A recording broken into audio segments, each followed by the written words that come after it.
Hello everyone, I hope তোমরা সবাই অনেক ভালো আছো। আর স্পেশালি কলকাতাবাসী কিংবা যারা আমরা বাঙালি রয়েছি, আমরা আর একটু বেশি ভালো আছি। তার কারণ গতকাল আমরা একটা ভীষণ ঐতিহাসিক মুহূর্তের সাক্ষী হতে পেরেছি, যেটা কিনা প্রথমবার আমাদের বাংলা সিনেমায় হয়েছে। কারণ আমার মনে হয় না যে এর আগে এরকম কোনো ঐতিহাসিক মুহূর্ত আমি অ্যাটলিস্ট দেখেছি কিংবা শুনেছি।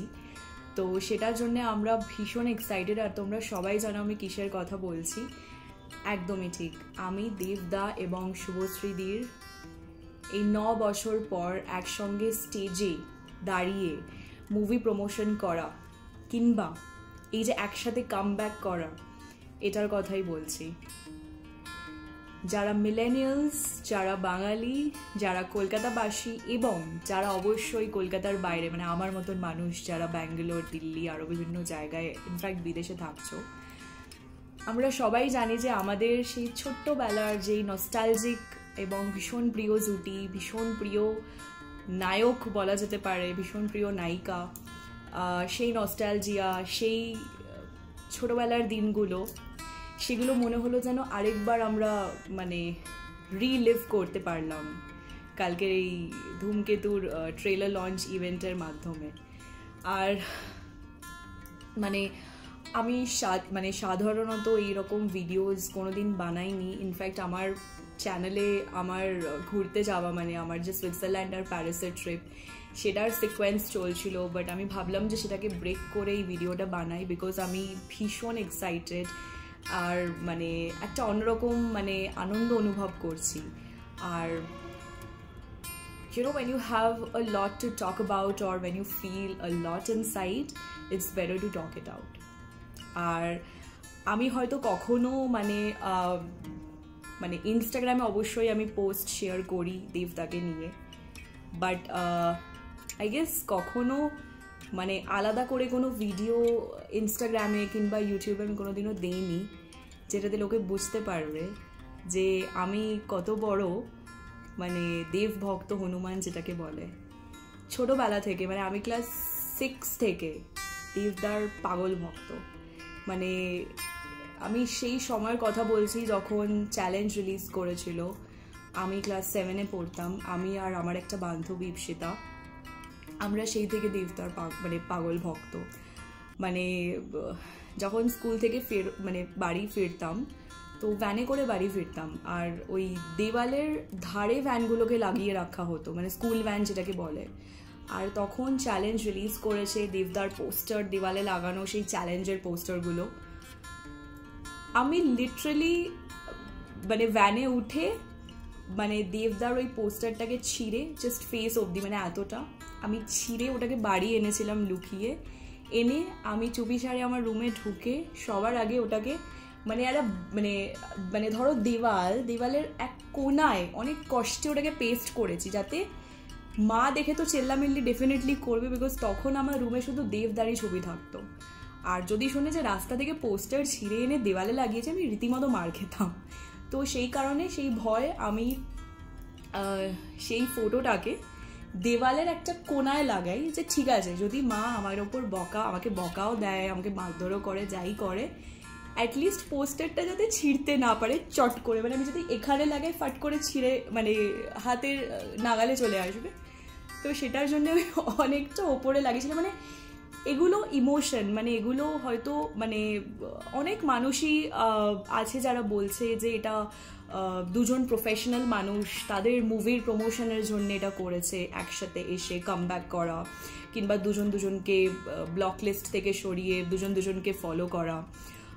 অনেক মানুষই বলছে যে এটা প্রমোশনের জন্যে, আবার অনেক মানুষ মানে এটাও বলছে যে এই কামব্যাকটা সত্যি আমাদের ভীষণ ভালো লাগছে, বিকজ এটা আমাদের কোথাও না কোথাও সেই দিনে আবার ফেরত নিয়ে গেছে, যেই দিনের কথা আমি এক্ষুনি বললাম।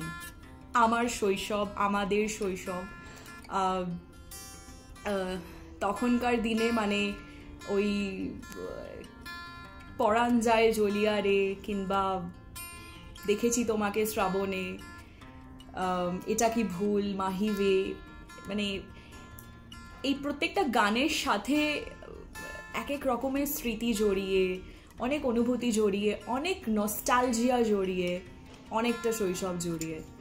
তো আমি সেই মানুষগুলোর মধ্যে পড়ি যারা এটাকে ভীষণভাবে এনজয় করেছি। মানে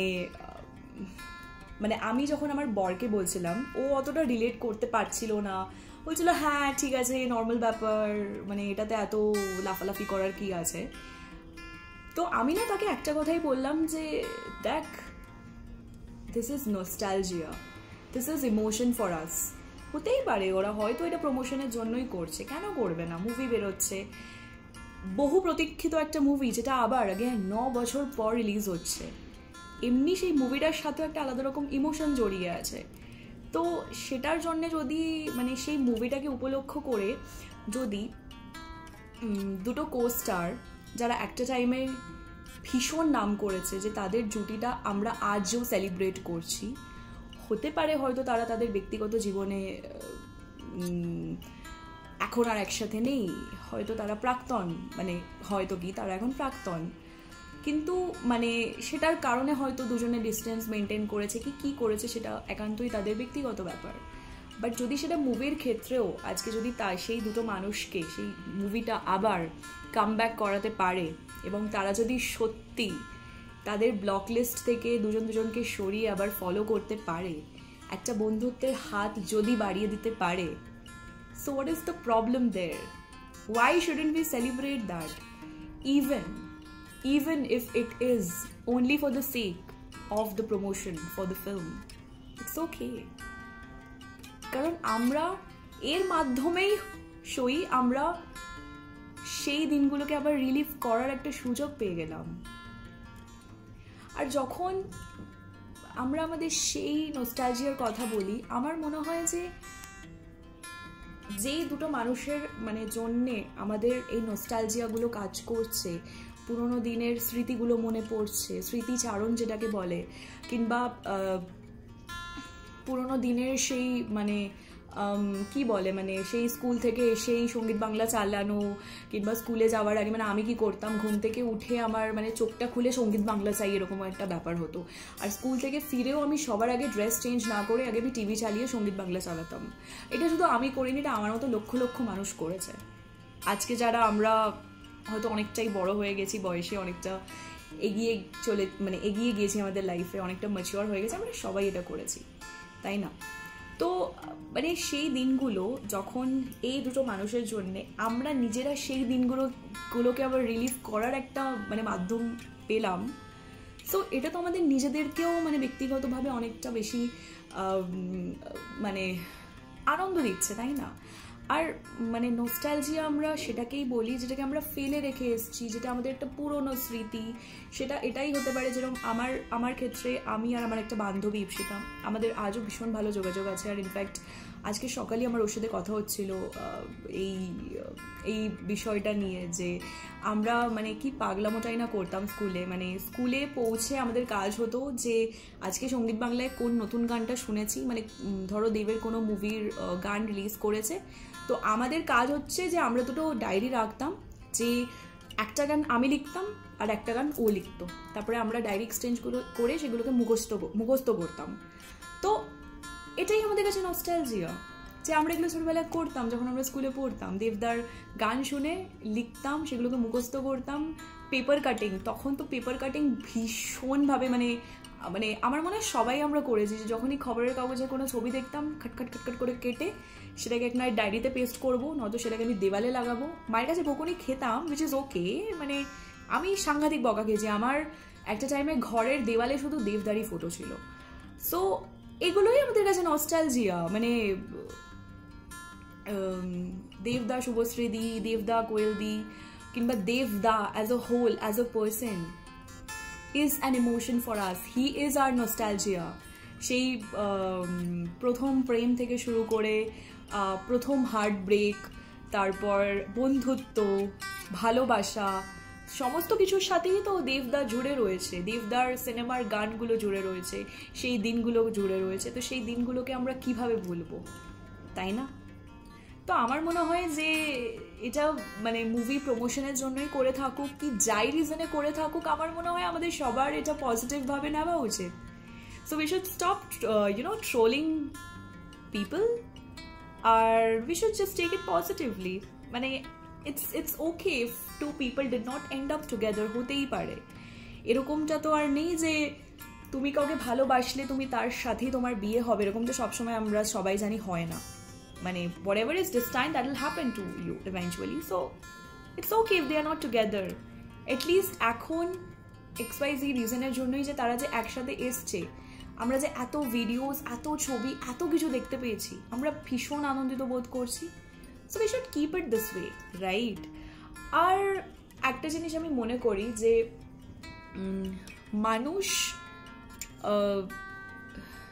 শুধুমাত্র মানে দুটো মানুষকে, মানে দুটো ফিগারকে সেলিব্রেট করছে সেটা নয়, মানুষ কোথাও না কোথাও তাদের নিজস্ব নস্টালজিয়াকেও সেলিব্রেট করেছে কিংবা করছে। ধরো তোমার জীবনের কোনো একটা ঘটনা, ধরো কোনো একটা গানের সাথে লিঙ্কড আছে। ধরো যখন তুমি দেবদার কোনো গান শুনছো, ফর এক্সাম্পল দেখেছি তোমাকে শ্রাবণে, হয়তো সেই পার্টিকুলার গানটার সাথে তোমার জীবনের কোনো একটা ঘটনা জড়িয়ে, তোমার জীবনের কোনো একটা স্মৃতি জড়িয়ে। তো তখন যখন তুমি সেই গানটা শুনছো, তুমি তোমার সেই স্মৃতিটাকে রিলিভ করছো, আর সেই রিলিভিংয়ের মাধ্যমে তুমি সেই আনন্দটাকে অনুভব করছো। সো আমরা শুধু এই ফিগারটাকে সেলিব্রেট করছি না, আমরা শুধুমাত্র এই জুটিটাকে সেলিব্রেট করছি না, আমরা আমাদের নিজস্ব ব্যক্তিগত নস্টালজিয়াকেও সেলিব্রেট করছি।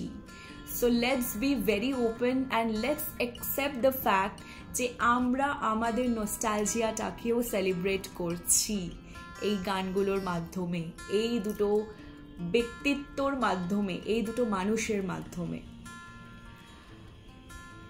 এটাই আমার বলার ছিল। আর আমরা সবাই সবাই সবাই ভীষণভাবে এক্সাইটেড ধূমকেতুর জন্যে। আমি আজকের কলকাতায় হলে ডেফিনেটলি নজরুল মঞ্চে যেতাম। আমি আনফর্চুনেটলি ব্যাঙ্গালোরে আছি, আমি জানিও না রিলিজ করবে কিনা ব্যাঙ্গালোরে, মানে বলা খুব মুশকিল। তার কারণ হচ্ছে বাংলা সিনেমা যখন রিলিজ করে, কিছু কিছু সিনেমা হয় রিলিজ ব্যাঙ্গালোরে, দিল্লিতে, আবার কিছু কিছু সিনেমা হয়ও না। তো আমি সত্যি জানি না ব্যাঙ্গালোরে রিলিজ করবে কিনা, তাই আমি তো বলতে পারছি না যে আমি মানে ফার্স্ট ডে ফার্স্ট শো যেতে পারবো কিনা, কারণ আমি জানি না এটা হবে কিনা। মানে যদি রিলিজ করে দেন তো ডেফিনেটলি যাব, বাট ওটাই, মানে কলকাতায় থাকলে তো কোনো প্রশ্নই উঠতো না। বাট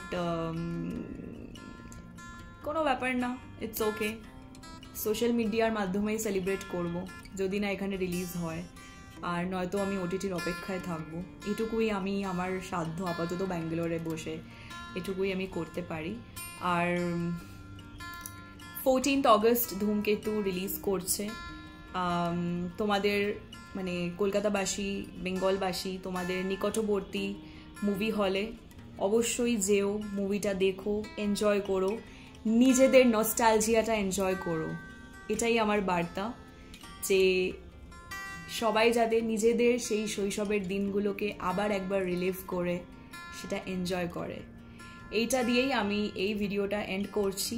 আর যাবার আগে এটাই বলবো যে সিকোয়েন্সটা ব্রেক করলাম, বাট প্লিজ স্টে টিউনড, কারণ আমার প্যারিসের পুরো ভ্লগই আপলোড করা বাকি, এডিটিং ফেজে চলছে, মানে আছে এখন। সো প্লিজ স্টে টিউনড, এরপরে ডেফিনেটলি আমার প্যারিসের ভ্লগই আসবে। So please stay tuned to my channel, sorry to our channel, কারণ তন্ময় নত শুনে বলবে যে আচ্ছা ধীরে ধীরে চ্যানেলটাকে নিজেরই করে নিয়েছিস। তো please stay tuned to our channel chapters of Chakrabortys for the next upcoming vlog. Till then, ta-ta, bye-bye, take care.